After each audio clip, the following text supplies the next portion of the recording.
राज्य सरकार को द्वारा अनुसूचित जाति एवं जनजाति छात्र छात्री पाठ पढ़ा रहिबा खाइबा भली सुविधा जोगाई देबा पई प्रत्येक जिले में अन्वेष हॉस्टेल निर्माण करा जायतिला। ए सब हॉस्टेल राज्य सरकार को द्वारा प्रत्यक्ष तत्वावधान परिचालना होउछि, जेपरि छात्र छात्री को कोनोसी असुविधा हेबो नाही और राज्य सरकार को द्वारा जोगाई जाउथिबा समस्त सुविधा से माने पाई परिबे। ताहाकु परखिबाकु नवरंगपुर जिला उमरकोट झरिका रोड ठारे थिबा आदिवासी उन्नयन विभाग अधीन अन्वेष हॉस्टेल को अचानक परिदर्शन जाई स्थिति परखिथिले गणशिक्षा तथा आदिवासी उन्नयन मंत्री नित्यानंद गंड।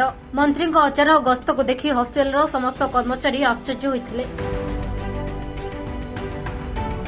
प्रथमे पिलांग खाद्यर मान परीक्षा करने सह पिलांगु खाइबा देइथिले मंत्री। हॉस्टेल परिसर रे पड़िथिबा अलिया आवर्जना और नाଳ नर्दमा गुड़िक देखि विरक्ति प्रकाश पथ्य करथिले। पिलांगु दिया जाउथिबा पानी आ तरकारी देखि आगामी दिन रे तरकारी मान ठीक करबाकू तागिद करथिले। सेबळे हॉस्टेल पिलांग सह बसी हॉस्टेल और स्कूल रे कोन समस्या रहिछि से विषय रे आलोचना मध्य करथिले।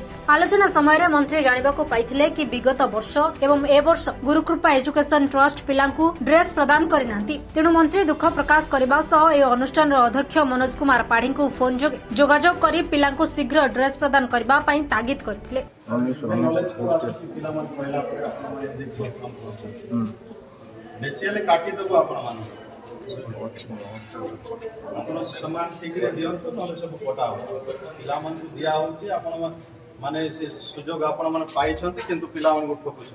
पिलांको सुविधा पाई सरकार टंका खर्च करुछंती, किंतु जे केही भी नियम रो खिलाफ करिवे तांको प्रति दृढ़ कार्यानुष्ठान नियाजिबो बोली मंत्री कहछंती।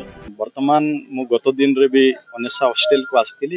इथि किछि जो पानी रो व्यवस्था नथिला कि ड्रेन रो पानी जाउ नथिला ए सब देखिथिली। आ ता पई भी वर्तमान मो सेते बेले कहि कि आईटीडीए को कहि कि व्यवस्था करा हिछि। वर्तमान काम चलीछि, काम केमती संपूर्ण हबो शीघ्र सेमान को भी मु सतर्क कराई देछि। काम शीघ्र करिबा पाही कहिछि।